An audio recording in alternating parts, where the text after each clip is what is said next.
Kumusta mga parts? For today's video, kapalit tayo ng battery ng PCX natin. And kung mapapansin nyo mga parts, lobat na siya. Hindi siya ma-open. And itong palang yung brand na ipapalit natin. Audi. Ang sukat niya YTX 5L-5BS. Bali, made in Thailand siya mga parts. Kaya medyo maganda yung quality niya. And para mapalitan natin yung battery, kailangan i-open yung upuan. Kasi dito nakapwesto yung battery ng PCX. And tatanggalin na natin itong takip na itong mga parts para ma-unscrew natin yung battery and matanggal natin. Bali itong screw na to, ito yung matatanggalin natin. Bali dalawa itong mga parts.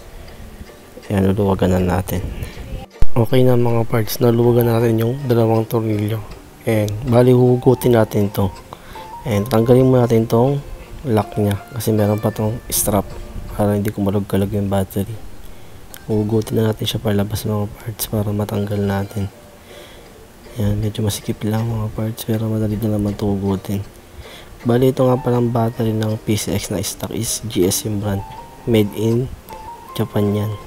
And ito lang ipapalit natin, sabi ko Audi, made in Thailand. And itong battery na ito mga parts, sa sukat parehas na stock ng PCX 160. Check natin para makita nyo mga parts. Yan, tanggalin na natin sa box.